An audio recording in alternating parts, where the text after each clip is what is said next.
Does anyone have a question?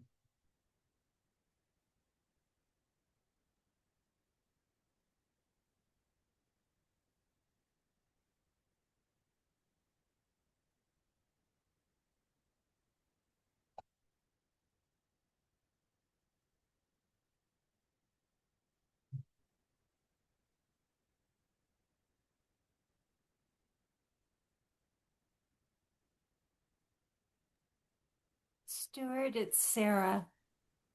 Um, could you talk a little bit about when a person is put in a situation or life brings it to a person that they have to really Wait, tune in? wait a minute. Can you repeat that? Because my computer, the sound was very low. Can you repeat it? Yes. Um, could you talk a little bit about when a person learns that they're in a medical situation that they have to dedicate time to, why that also can bring about a lot of internal war and a more acute awareness of where things are grinding. I can tell you why. It's very simple. When people are in acute medical situations, they're confronting the one thing we all confront in life, but we repress and we hide and we don't believe that it's going to ever happen to us. And that's our own mortality. That brings up everything. That will bring up the deepest elements of things repressed since you were 1 years old inside you. All the things you're confronted with will become clear to you at that moment because look, I mean, uh, what it really amounts to is, we all don't understand that we have a limited amount of time to spend here. Whatever our karma is, it could be 1 year, it could be 100 years, but it's in terms of, infinite energy in the universe, it's like a grain of sand on a beach. And one day we're up against our own mortality. It brings up profound inner revelations. It brings up things we've been, hiding and burying most of our lifetime. And we have to deal with those things. Uh, if people were conscious that one day they wouldn't be here anymore, all those things would come up and they could master them and they can transform them inside themselves because every single one of us is given a limited amount of time to learn how to transform the things that are, the negative energies inside us, the suffering, the pain, the difficulty into a spiritual life. Death makes that very clear. Have we arrived at a place where we're one with God? Or are we still bullshitting around in our heads and, you know, fear and afraid and this and that and the other, which keeps us from ever attaining a state of enlightenment? So when people have acute illnesses, this often becomes the case. They're confronted by their own mortality. And I think to me, I once wrote a book about this years ago called The Mystical Ferry Boat, where the guy he was a prisoner, was in jail and he was on death row. And he knew the exact moment that he was going to die. And on the way to the gas chamber, this spiritual teacher, who was kind of his mentor a little bit, he said to him, he was calmer, more quiet, and more fulfilled than anybody else in the room. He totally accepted the fact that his mortality was real and he was going to leave the world. And I think that this is what it brings about.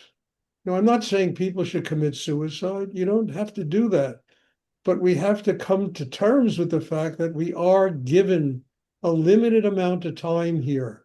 In every incarnation, we are given a limited amount of time to truly come to terms with our own, the evolution of our soul and and how deeply we're connected to a higher force of energy in the universe.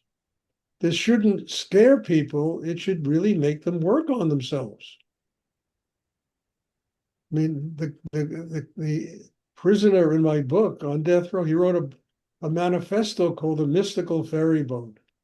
And on that ferry boat, there were 7 chambers, and each one of them was like a different chakra, that he was exploring because he knew how limited his time was to find his connection with higher energy in the universe.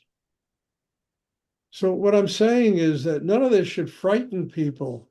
It should truly make them more conscious about why they're born, what their purpose is, what the meaning is of their life, and how everything that they hold dear is usually very transient. Everything they fight for is usually transient. And the one thing that most people don't fight for, the elevation of the soul, the oneness with God, is the only thing that's not transient.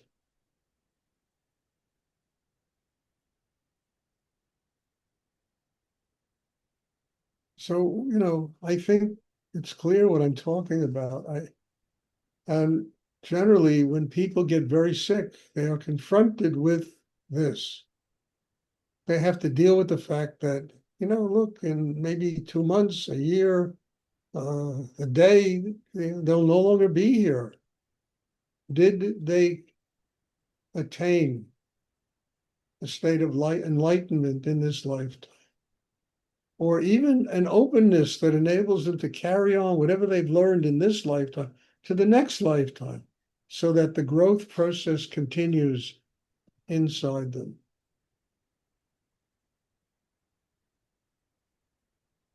Now, nobody has to manufacture this for themselves. We all live it every day. We live it every single day, you know?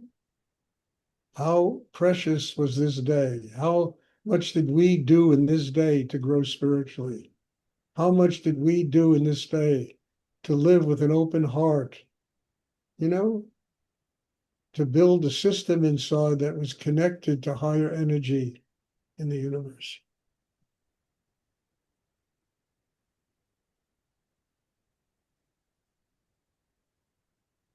Thank you. You're welcome.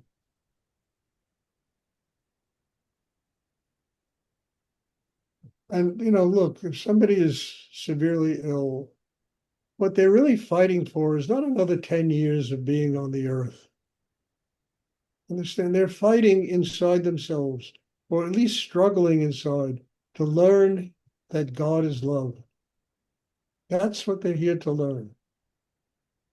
Now, another 10 years going back to the same way one was living, I mean, it's just almost stupid, But an open heart, love, joy. Do you ever read a book called The Death of Ivan Ilyich by Tolstoy? Incredible book, short story. It's all about this. This guy who had the perfect world, perfect wife, the perfect job, the money, the bourgeois friends, the whole thing was perfection in his brain. The only thing is he had this one thing, there was a pain in his gut. And that pain kept growing and growing, and it finally took over. And it brought him to a place where he had to find the reality of his existence. And it brought him to a place where there was really love inside him and joy inside him, and he discovered how that was more important than this falsely conceived world that he had manufactured for himself.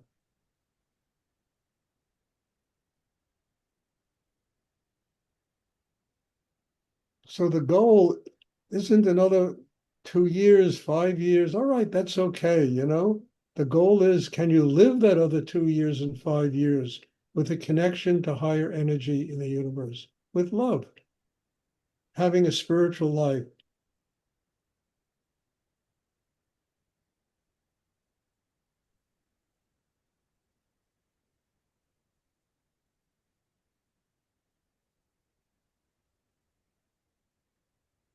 Does anyone have a question? Anyone else? Very good questions. Thank you. I think we all needed to hear this. So God bless you. Thank you.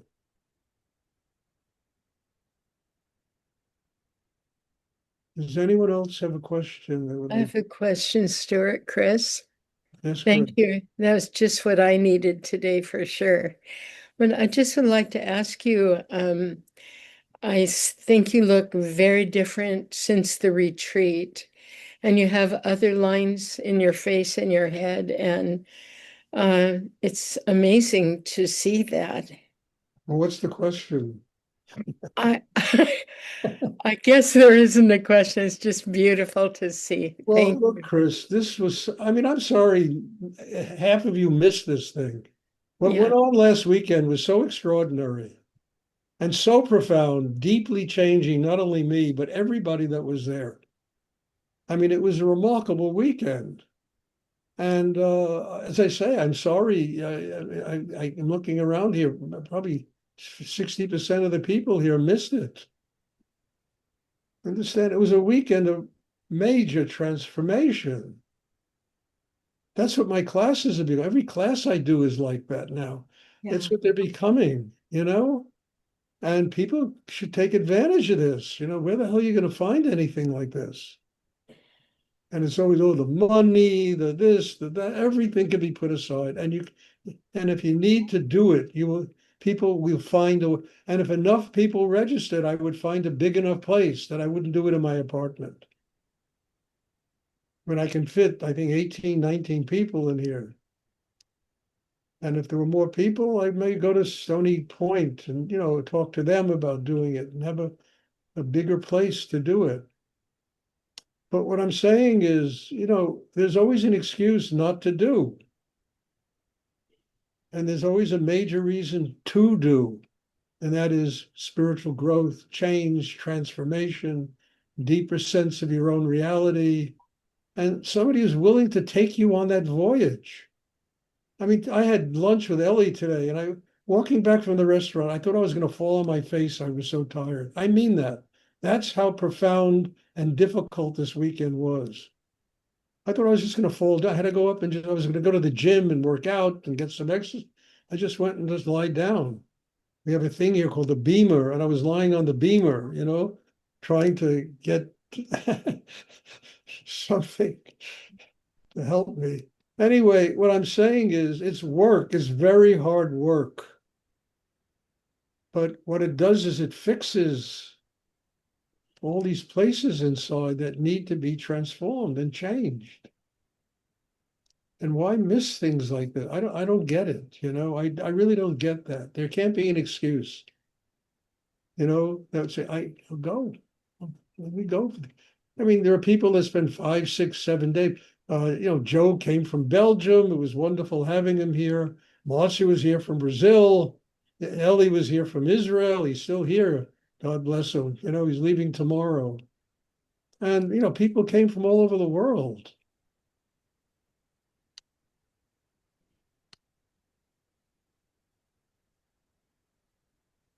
And probably the person who works hardest at these retreats are me. I kid around. I say, well, you all deal with me. I have to deal with each and every one of you. It's really a job. But it's worth doing because the transformations are extraordinary, extraordinary. Changes are extraordinary. Anyway, I don't want to go on about this. Does anybody have any other kind of question they want to ask?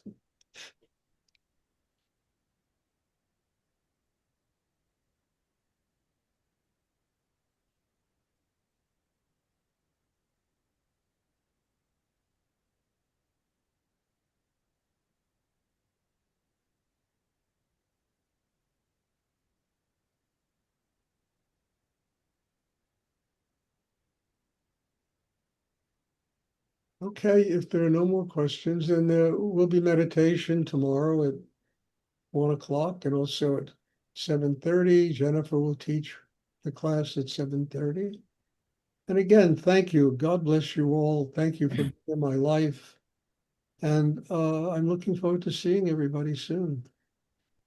Thank you, Stuart. Thank you. Thank you, Stuart. Thank you very much. Thank you, Stuart. You're welcome. Thank you, Stuart. Night. Good night. Right.